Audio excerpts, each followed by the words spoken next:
जब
भगवान की अदालत में जीव और कर्म दोनों आमने सामने होते हैं तो कर्म भगवान से सिर्फ इतना सा कहते हैं कि भगवान आप जीव की सारी सुन लो, ये जो कुछ कहना है जितनी सुनना हो आप इसकी सारी सुन लो और इसकी पूरी सुन लेने के बाद में बस एक बात मेरी सुन लेना। भगवान से कहते हैं कर्म। जीव अपनी सब कुछ अपनी गवाही कर देता है, सब कुछ कह देता है, जो कुछ उसे कहना है, कर्मों को बुरा भला सब करता है। जब कर्मों का नंबर आता है तो कर्म कहते हैं भगवान बस एक बार इससे ये पूछ लो कि मुझे बुलाया किसने। मैं बिना आमंत्रण के कहीं नहीं जाता।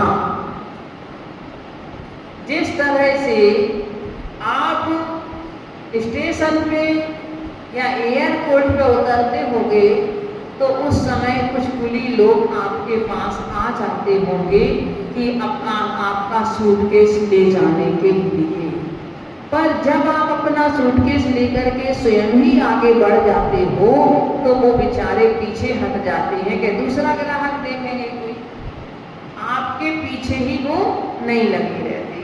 इसी तरह से कर्म कहती हैं कि हम तो किसी के पास बिना बुलाए नहीं जाते, मुझे आमंत्रण दिया जाता है, मैं तब जाता हूँ किसी के पास में जब आपको मेरी जरूरत नहीं है। तो हम तो वहां से पार्श्वनाथ भगवान के लिए जरूरत नहीं थी, कमठ ने इतने उपसर्ग किए पर पार्श्वनाथ भगवान बिल्कुल शांत बैठे रहे, उसकी ओर आंख उठा के भी नहीं देखा कमठ की ओर। जो आया था कर्म उदय में जो कुछ भी उसे करना था 7 दिन तक उन्होंने किया, किंतु उसके बाद में वो भी साइलेंट हो गया, वो भी उनके चरणों में झुक गया और जो उनके कर्म उदय में आए थे वो भी सारे के सारे चले गए। तो ऐसे हम दोषारोपण तो दूसरे पे कर देते हैं, ये बहुत सरल बात है। अपनी गलती को स्वीकार करना तो बहुत कठिन है, किंतु दूसरे की गलतियां बताना बहुत सरल है। तो हमें किंतु जब तक हम अपनी गलतियों को नहीं जानेंगे, अपने अपराध के कारण अपने अपराध को नहीं जानेंगे, तब तक उन अपराधों से मुक्त नहीं हो सकते। तो अब यहाँ इस षष्ठी घाट में कि हमने आखिर कष्ट झेले हैं तो क्यों और किस कारण से झेली है, किस कारण से मैंने ये कष्ट प्राप्त किए, इनको बता रहे हैं। तो कह रहे हैं मिथ्या दर्शन, मिथ्या ज्ञान और मिथ्या चारित्री इस संसार के बीज हैं। इस संसार का बीज क्या है? बीज के बिना फल नहीं होता, वृक्ष नहीं बनता। तो इसी कारण से इस संसार का भी बीज क्या है? मिथ्या दर्शन, मिथ्या ज्ञान और मिथ्या चारित्र। इनके कारण ही मैंने चारों गतियों में दुख उठाए हैं। अब आगे क्या कहते हैं, इन तीनों को सोच समझ कर निधि कर यत्न उखाड़ूं मैं इनके काम। चतुर्गति में दुख पाए हैं तो तेरा नहीं नंबर ही गलत है, लाइन इन तीनों को सोच समझ कर निधि कर यत्न उखाड़ूंगा तूफानी पुरुषार्थ जगा के इनका भाग्य उजाड़ूंगा। अब क्या शैतान तत्व का मैंने मुझे बुलाया था, हेरा हे समझ बिन जो भी मन चाहा अपनाया था। अब क्या कह रहे हैं, जब गलती समझ में आ जाती है तो कह रहे हैं कि अब मैं इन तीनों को मैं सोच समझ करके प्रतिदिन प्रयत्न करके मैं इनको उखाड़ दूंगा, मैं इनके लिए नष्ट कर दूंगा। और ऐसा पुरुषार्थ नहीं दूंगा सामान, तूफानी पुरुषार्थ एकदम उसमें के पीछे लग जाऊंगा और उनके लिए मैं इनका मार्ग में सारा का सारा उजाड़ दूंगा। इनका मिथ्या दर्शन ज्ञान और चारित्र का, जो मेरे अंदर मिथ्या श्रद्धा है, मिथ्या ज्ञान है और मेरा आचरण मिथ्या हो रहा है, विपरीत हो रहा है, गलत हो रहा है, झूठा हो रहा है, असत्य हो रहा है, तो इस सब के लिए मैं इनका मार्ग में उजाड़ दूंगा। क्या किया मैंने तत्व का मिथ्या, सबसे पहले अब आएगा मिथ्या दर्शन। तो तत्व का विपरीत श्रद्धान करना मिथ्या दर्शन कहलाता है। देखिए मिथ्या कहते हैं विपरीत मान्यता को। देव सात गुरु का स्वरूप क्या है, उनको विपरीत मानना, वो हो गया हमारा मिथ्या। इसी तरह इसके साथ साथ तत्व के स्वरूप को भी विपरीत मानना। कैसा विपरीत मानना, जैसे मान लो हम क्या हैं, एक जीव तत्व है। तत्व कितने होते हैं, 7 होते हैं, जीव, अजीव, आश्रव, बंध, संवर, निद्रा और मोक्ष, ये 7 तत्व होते हैं। और ये 7 तत्व हमें आगम की दृष्टि से कठिन लगते हैं इनके नाम, क्योंकि ये नाम कहीं और नहीं मिलते ऐसे, परंतु इतने सरल हैं, हम हर जगह इनका प्रयोग करते हैं, हर जगह इनका प्रयोग करते हैं। आप मोबाइल चलाते हो ना, है ना, मोबाइल क्या है, अजीब है ना, चलाने वाला कौन है, जी। अब जब उसके लिए आप उसका ऑन करते हो मोबाइल के लिए, तो उसमें कुछ आना शुरू हो जाता है। इसी तरह जब हमारे जीव और बुद्धगल ये दोनों मिलकर के जब जैसे परिणाम करते हैं, उनका स्विच ऑन होते ही बाहर से कर्म आना शुरू हो जाते हैं। आश्रम हुआ, मोबाइल को ऑन करने पर जो उसमें कुछ आना शुरू हुआ वो क्या हुआ, आश्रम हुआ। आश्रम होने के बाद में आप क्या करते हो, उसके लिए कुछ कुछ चीजें जो अपनी हैं उनको फीड कर लेते हो, उसमें जो मुख्य चीज आपको लगती है ना। तो मोबाइल में फीड करना माने बंद होना, उसमें वो रुक जाएगी वो चीज पे, जब फीड कर लोगे तो क्या होगी, वो उसमें रुक जाएगी। जब आपका मोबाइल हैंग हो जाता है तो आपके में कुछ आना बंद हो जाता है कि नहीं। तो ये क्या हुआ, आगे की और चीज का आना बंद हुआ, इसका मतलब कर्मों का आना इसी तरह से बंद होना संभव हो गया।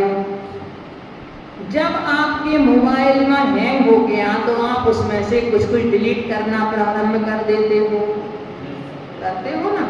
तो डिलीट करना कुछ कुछ मतलब निर्जरा होना, कुछ कुछ कर्मों का आत्मा से निकल जाना, डिलीट होना है। और कभी कभी फिर आप सारा मोबाइल खाली कर देते हो। तो जब खाली होना पूरा मोबाइल, इसी तरह से हमारी आत्मा पूरी कर्मों से खाली होना, ये क्या हुआ, मोक्ष हुआ। ऐसे ये 7 तत्व आप हर जगह यूज करते हो। आप मंदिर आए, मंदिर एक जीव अजीब तत्व है, इसमें सूक्ष्म जीव भी हैं, है कि नहीं? सूक्ष्म जीव भी हैं जो हमें दिखाई नहीं दे रहे हैं। अनेकों जो व्यक्ति आदिधारी देवगण हैं वो भी हैं, पर जीव अजीब दोनों भी। जब आपका दरवाजा खुला, पहले दरवाजा बंद था मंदिर का, दरवाजा खुला, आप अंदर आए। इसी तरह से हमारी आत्मा का दरवाजा खुला, परिणामों का दरवाजा खुला, कर्म अंदर आए, यानी आश्रम हुआ। आकर के आप मंदिर में बैठे, बंद हुआ। आप कुछ देर तो बैठोगे, जितनी देर बैठोगे तो क्या हुआ? बंद हुआ। फिर अगर मान लो ये मंदिर में तो कोई ऐसी व्यवस्थाएं नहीं रहती हैं, किंतु जहाँ कोई बड़े कार्यक्रम होते हैं वहाँ समय पर गेट बंद कर दिया जाता है, आने वालों को रोक दिया जाता है। तो जैसे हमने आने वालों को रोका, इसी तरह कर्मों को रोक देना क्या कहलाएगा? संवर कहलाएगा। फिर जब कार्यक्रम पूरा हो जाता है तो कुछ कुछ करके आप निकलने लगते हो। कुछ कुछ करके निकला माने निर्जरा, कुछ कुछ कर्मों को वहां बाहर निकलना। और एक समय पर ऐसा होता है, निकलते निकलते सारे लोग अंदर बाहर निकल जाते हैं, मंदिर खाली हो जाता है। तो जैसे मंदिर खाली हो गया, इसी तरह से अपने कर्मों से आत्मा का खाली हो जाना मोक्ष कहलाता है। 7 तत्व सरल है कि नहीं? सिर्फ नाम से हमको कठिन लगते हैं। अब यहाँ कहाँ इनका यूज नहीं करते बताओ? हर जगह इनका यूज करते हैं, अपन हर जगह प्रयोग करते हैं। तो ये 7 तत्व हैं। इन 7 तत्वों को मैं क्या करूँगा? इनमें कुछ तो ऐसे हैं जो हमें जानने लायक है, कुछ ऐसे हैं छोड़ने लायक हैं, और कुछ ऐसे हैं ग्रहण करने लायक हैं। जैसे जीव और अजीव तत्व, ये हमें जानने लायक है कि जीव क्या है, अजीव क्या है। इनको जानना हमें जरूरी है। मैं आत्मा हूँ, मेरा शरीर अजीव है, तो हमें इनको जानना जरूरी है। इसके बाद हमें छोड़ने योग्य कौन है? तो जो कर्मों आश्रव और बंध तत्व हैं वो हमें छोड़ने योग्य हैं, क्योंकि कर्म आ रहे हैं और बंध रहे हैं, तो हमें नहीं चाहते कि कर्म आए और बंधे, तो वो हमारे लिए छोड़ने योग्य हैं। और संवर और निर्जरा हमें ग्रहण करने योग्य हैं कि कर्म ना आए और जो पूर्व के कर्म बंधे हुए हैं उनकी निर्जरा हो जाए। तो ऐसे हमें संवर और निर्जरा तत्व वो उपाधि कहलाते हैं। उपाधि माने ग्रहण करने के योग्य है, मानने के योग्य है। और मोक्ष यानी हमारे लिए ध्येय है, हमारा लक्ष्य क्या है? मोक्ष को प्राप्त करना। तो वो मोक्ष हमारा ध्येय हो गया। तो इन 7 तत्वों में 4 भेद हो जाते हैं। ये माने जानने योग्य, हे माने छोड़ने योग्य, उपाधि माने ग्रहण करने योग्य, और ध्येय माने ध्यान करने योग्य, लक्ष्य बनाने। ऐसे ये 4 भेद इन तत्वों में हो जाते हैं। तो हमने हे और अहे, अहे माने जो छोड़ने योग्य हैं और छोड़ने योग्य नहीं है, इनको हमने समझ के बिना क्या किया? अपना मन चाहा अपना लिया। जैसा हमारे मन में आया हमने वैसा अपना लिया इनके लिए। जैसे छेड़ाना में जैसे कहते हैं कि मैं सुखी हूँ, मैं दुखी हूँ, मैं राजा हूँ, मैं रंग हूँ, मैं गरीब हूँ, मैं अमीर हूँ, मैं मेरा धन है, मेरा घर है, मेरा ये है, मेरा परिवार है। ये सब हम मानते, किससे मानते हैं? ये सब हम मानते हैं तो अपने मन से ही तो मानते हैं, मन से ही मानते हैं ना। अगर पर पदार्थों का संयोग हो गया, हमारे अनुकूल वस्तु मिल गई, तो हम मानते हैं हम सुखी हैं। और अगर हमारे अनुकूल नहीं मिला तो हम दुखी हैं। ये मेरा है, मैं इसका हूँ, इस तरह की मान्यता ये हमारी जीव तत्व की भूल है। तो मैं क्या है? मैं हे और अहे इन दोनों को बिना समझे मैंने अपने मन के अनुसार अपनाया है। परंतु मेरा आत्मा कैसा है? हम आगे पढ़ेंगे। चेतन ज्ञान रूप अविनाशी मेरा धर्म निराला है, कर्म रुदन के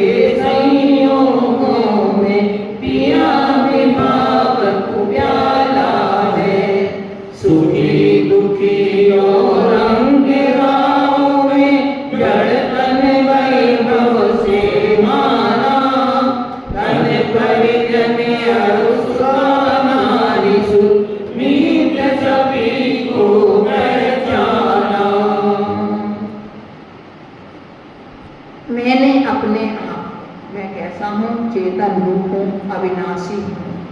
मेरा धर्म और सभी तत्वों से निराला है। 6 तत्व कैसे हैं? अचेतन है, अकेला जीव तत्व ही चेतन है। संसार में और कोई वस्तु आपको चेतन दिखती है जीव के अलावा? और किसी चीज में चेतना नहीं है। आप रोबोट बना सकते हो परंतु उसमें चेतना नहीं डाल सकते।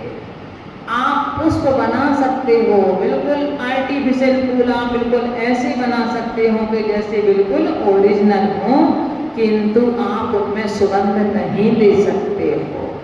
अगर ऊपर की सुगंध दोगे तो वह थोड़ी देर के बाद में खत्म हो जाएगी। तो कह रहे मैं क्या हूँ? मैं सबसे निराला हूँ। ये जीव संसार में की दुनिया में इससे जितने भी पदार्थ हैं दुनिया में उन सबसे अलग है, सबसे भिन्न है। इसका रूप किसी से मिलता जुलता नहीं है, क्योंकि सभी रूपी हैं, ये अरूपी है। किंतु मैंने तो क्या गलती की है कि कर्म और तन के संयोगों में कर्म का संयोग मिला, शरीर का संयोग मिला, तो मैं इसमें विभाव परिणतियों में जो मेरा स्वभाव नहीं था मैंने वह उसमें उलझ गया। मैंने उन विभावों का प्याला पी लिया। जैसे मान लो कोई अमृत पीता है, कोई विष पीता है, तो मैंने उस अमृत को तो नहीं पिया अपने स्वभाव, किंतु मैंने विभावों का प्याला पी लिया है। अर्थात मैंने अपने आप को जो मेरा स्वरूप था उसको मैंने वैसा ना मान करके विपरीत मान लिया है। हम तो क्या मानते हैं?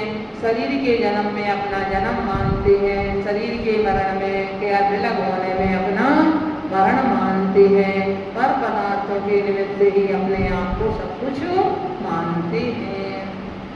मैंने अपने आप को सुखी, दुखी, रंग, रावण राजा, गरीब, अमीर, मैंने किससे माना? सब जड़ तन वैभव से माना। जो भी यदि क्या तो शरीर से, शरीर मान लो सुखी है, शरीर में कोई बीमारी नहीं है, सुखी है हम भाई। वैभव हमारे पास में है, हम सुखी हैं हम अपने आप में, और नहीं है हमारे पास में। यदि प्रॉफिट हो गया हमें अच्छा सा तो हम सुखी हैं, यदि लॉस हो गया तो हम दुखी हैं हम अपने आप में। राजा है, बड़ी पोस्ट मिल गई तो हम अपने आप में सुखी हैं, अगर नहीं मिल पाई तो हम अपने आप में दुखी हैं। तो जितना भी मैंने माना वो किसके निमित्त से माना? वो जड़ के निमित्त से माना और तन के निमित्त से माना। तन जैसा है उसके हिसाब से और जड़ तन और वैभव के हिसाब से, इन तीनों के निमित्त से मैंने अपने आप को सुखी दुखी आदि माना। धन परिजन सुता नारी सुत मीत सभी को पहचाना। धन को अपना मित्र कहते। धन तो हमारा 11वां प्राण है। 10 प्राणों से जीव जीता है, किंतु धन कौन सा प्राण कहा? 11वां प्राण कहा। यदि धन नष्ट हो जाए तो 10 प्राण भी नष्ट हो जाते हैं। तो धन, परिजन, सुता, नारी, पुत्री, नारी, पुत्र, मित्र, इन सभी को मैंने कैसे पहचाना? इन सभी के लिए मैंने इस तरह से पहचाना, अर्थात मैंने इनको अपना माना। ये मेरा बेटा है, ये मेरी बेटी है, ये मेरा ये है, ये मेरे पिता है, ये मेरे माता है, इन सबको मैंने माना। परंतु मैंने अपने आप को ये नहीं माना अरे मेरा कौन है, मैं तो एक चेतन द्रव्य हूँ, मैं तो एक आत्मा हूँ, मैं इन कर्म और इनके संयोगों से रहित हूँ। ये तो सब मेरा एक विभाव परिणाम है, सिर्फ बाहर का हमारा एक देखने का, एक लोक व्यवहार की दृष्टि से ये संबंध हमारा है। दीनहीन अरु मूरख ज्ञानी ना जाने क्या क्या माना, जीव तत्व को निज अनुभव से अनुभव में नहीं पहचाना। उद्गल तर्क रूप से नहीं अभावत में जाना, तन के जन्म मरण में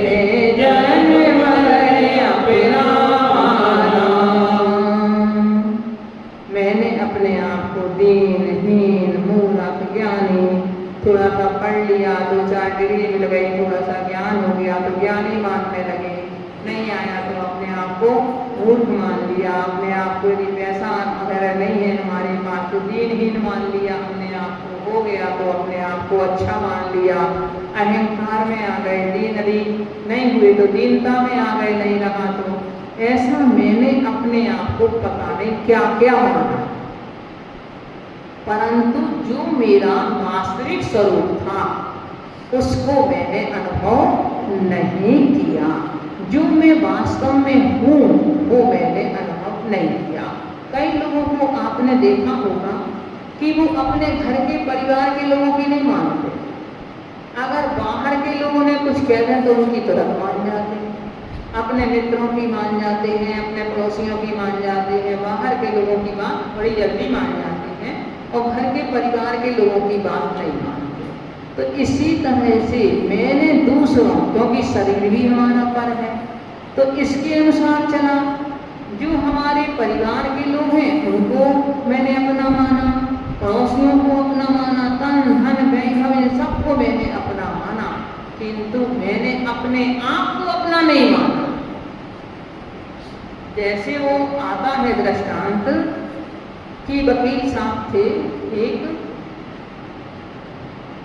उनकी थोड़ी सी मेमोरी कमजोर थी, तो उन्होंने क्या किया, अपने हर चीज पर स्लिप लगा दी घर में, ये चीजें है, ये चीजें है, ये चीजें है, उनने हर चीज पर स्लिप लगा दी और अपने पलंग पर जिस पर वो बैठते थे, सोते थे, उस पर मैं की स्लिप लगा दी। अब वहां स्लिप लगा दी उनने सबकी, काम ठीक तरह से चल रहा था।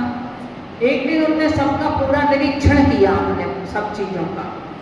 जब सब चीजों का निरीक्षण किया तो वो मैं पे तो पलंग पे तो थे नहीं, तो वो कह रहे हैं सारी चीज तो मेरी यथावत है, सिर्फ मैं नहीं हूं, मैं खो गया, मैं खो गया, वो कह रहे हैं। अब बड़े परेशान हैं। इतने में उनकी श्रीमती जी ने पूछा, बोले आप क्यों परेशान हो रहे हो? बोले मैं खो गया। बोले मैं खो गया, क्या कह रहे हो आप, मैं खो गया? उनने लेके हाथ पकड़ के पलंग पे बिठा दिया उनके लिए, बोले देखो अब मैं मिल गया कि नहीं मिल गया। बोले तो इस तरह से ये जीव सबको तो जानता है, सबको पहचानता, किंतु मैं को नहीं जानता, मैं कौन हूँ इसको नहीं पहचान पा रहा है।